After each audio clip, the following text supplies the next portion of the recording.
اب دوسری بات جو آپ نے کہی کہ قربانی کا عمل یہ زیادہ پسندیدہ ہے یا رفاہی کام زیادہ پسندیدہ ہے، دیکھیے یہ بالکل ایسا ہے کہ میں پلٹ کر آپ سے سوال کروں کہ آپ کے جسم میں آنکھ زیادہ اہم ہے یا کان زیادہ اہم،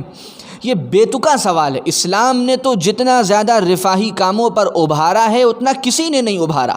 اسلام کا زکوٰۃ کا نظام جو فرضیت کے درجے میں، جو اسلام کے ارکان میں ہے، ہر مالدار پر فرض کیا گیا کہ وہ مال کے ایک حصے کو سال میں نکالے۔ اس کے علاوہ کھیتیوں پر تمام احکامات، کتابوں کی کتابیں بھری پڑی ہیں، کھیتیوں پر، باغات پر کیا نظام ہے، کیا عشر اور خمس کے مسائل ہیں، لوگ اچھی طرح سے جانتے ہیں۔ اس کے بعد پھر اسلام نے جتنا زیادہ صدقات پہ ابھارا ہے اتنا کسی مذہب نے نہیں ابھارا۔ بہت تفصیل کے ساتھ ان موضوعات پر عرض کیا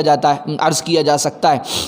کہ اسلام نے جتنی زیادہ تاکید نفل صدقات کی لوگوں پر خرچ کرنے کی، غریبوں کے کام آنے کی، اور اس پر جو فضائل بیان کیے،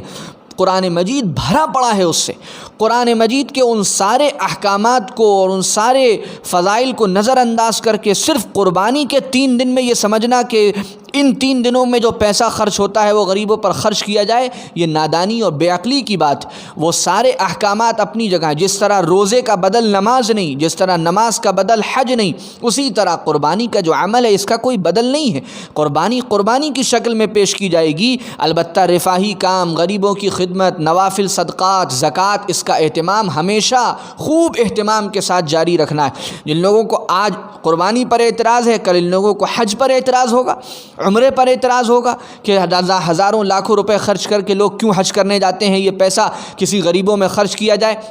اور پھر اس پر کراس کوشچن یہ ہے کہ آپ کو یا اس طرح کے لوگوں کو یہ ساری باتیں عید الاضحیٰ پہ ہی یاد آتی ہیں، اور تمام موقعوں پر شادیوں کی فضول خرچی میں یہ بات یاد نہیں آتی۔ بارات لاکھوں کی جاتی ہے، جہیز لاکھوں کا لیا اور دیا جاتا ہے، تب فضول خرچی اور تب مال کا برباد ہونا آپ کو یاد نہیں آتا۔ شراب اور جوئے جیسی خطرناک چیزیں بازار میں بک رہی ہیں، جس سے انسان کی صحت خراب ہو رہی ہے، انسانوں کی جانیں جا رہی ہیں، کینسر جیسی بیماریاں ہو رہی ہیں۔ سگریٹ اور شراب اور گٹکے کے اوپر لکھا ہوا ہے کہ یہ مہلک امراض ہیں، لیکن اس پر کوئی کہنے والا نہیں ہے کہ ان کو بند کیا جائے، اور یہ پیسہ جو لوگ جوئے میں، شراب میں، سگریٹ میں، گٹکے میں، مسالے میں خرچ کرتے ہیں، یہ پیسہ غریبوں کی خدمت پر خرچ کیا جائے۔ یہ کیسی عقل لوگوں کی ہو گئی ہے کہ اتنی موٹی سی بات لوگوں کے سمجھ میں نہیں آتی، جبکہ اس کے مقابلے میں قربانی کا جو عمل ہے تو اس قربانی کے گوشت سے، اس کی خرید و فروخت سے، اس کے چارے کے بکنے سے، اس کی کھالوں سے، اس کے جسم کے اعضاء سے لاکھوں لوگوں کو معاشی استحکام نصیب ہوتا ہے، لاکھوں لوگ اکنامی کے اعتبار سے مضبوط ہوتے ہیں،